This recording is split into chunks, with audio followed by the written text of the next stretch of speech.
there was no formal education in Ethiopia till Onesmus came through Cebu Oromo and established elementary school at Najo in which 20 students were enrolled.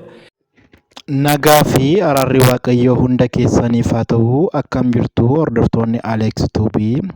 Saayitii kana odeeffannoowwan kiristaanaa wal qabatan qabannee dhufneerraa hanga xumuraatti turtiin keessan waliin haa ta'u isiniin jenna. Dhaggeeffattoota keenya namoota yeroo jalqabaaf gara chaanalii keenya dhuftan chaanalii keessan kana saabskraayib gochuudhaan jalqabaa.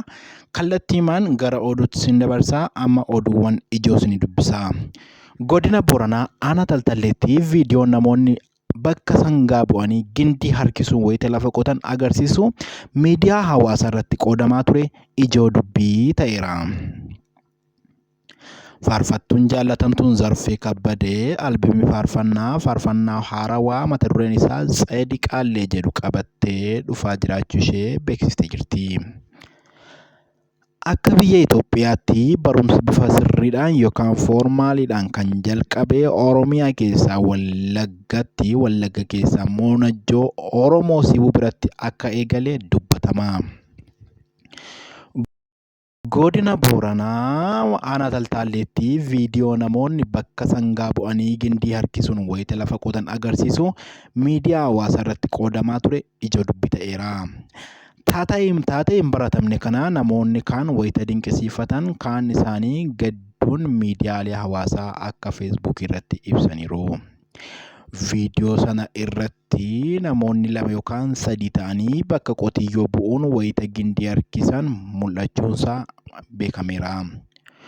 Uummanni Booranaa aanaa Taltallee kun sababii inni kana godhee fi hongee isaan mudatee tureen sangaan ittiin qotan jalaa waan dhumateef bakka sangaa bu'uun akka qonna eegalan dubbatu. Namooti tokko akka dubbatanittiin hongeen baranaa godinichatti beelladoota hedduu obbaaseen horiin jalaa dhumaniiru.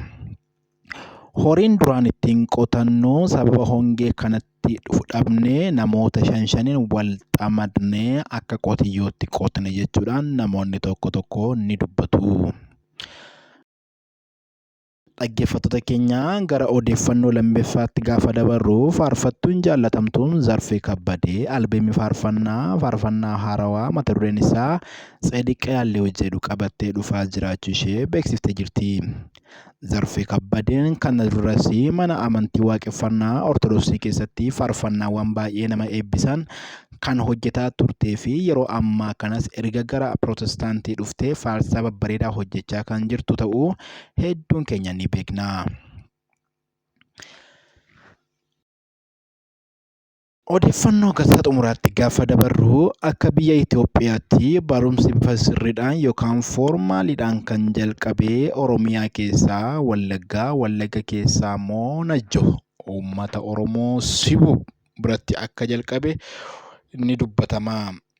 Barumsi kunis kan jalqabe waggoota 130 dura akka ta'e ni dubbatama.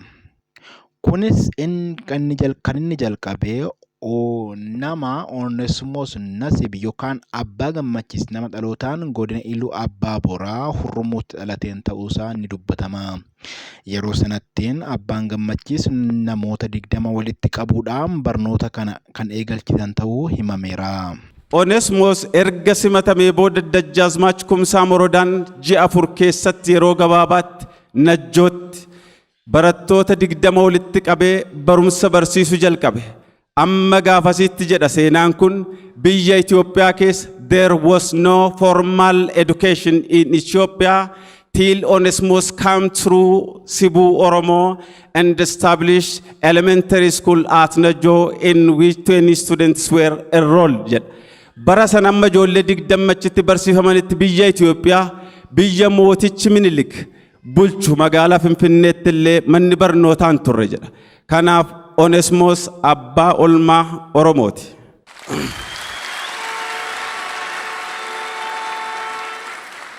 Onesimoos dubbiin yeroo hundumaa afaan isaarraan dhabamne nama biyya Oromoo jedha.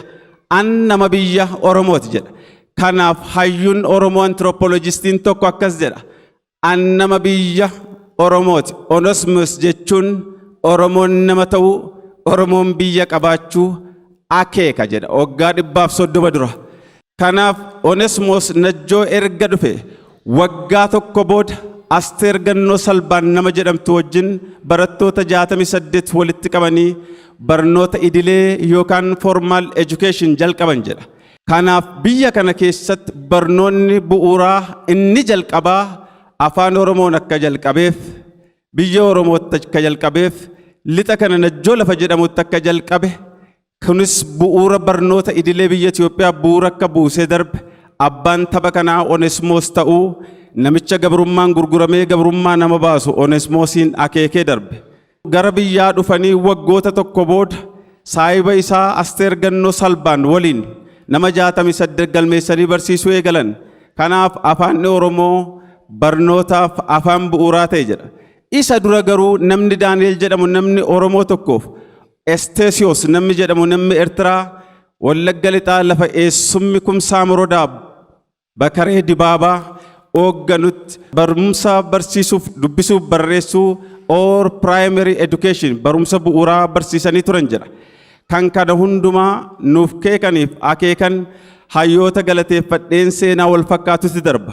Warri kana akeekan luba Dr. Tasgaraa Hirphoo, Profeesar Makuriyaa Bulchaa, Profeesar Asafaa Tafarraa Dibaabaa, Dr.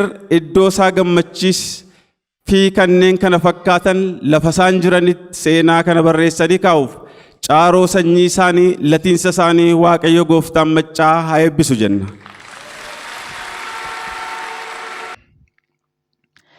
Egaa kabajamoo dhaggeeffattoota keenyaa odeeffannoon har'aaf qabannee dhufne kana fakkaata. Viidiyoo kana yoo jaallattan ta'ee laayik godhaa. Viidiyoo biraan hanga walitti deebinutti turtii gaarii qabaadhaa. Isiniin jenna eebbifamaa turtii gaarii.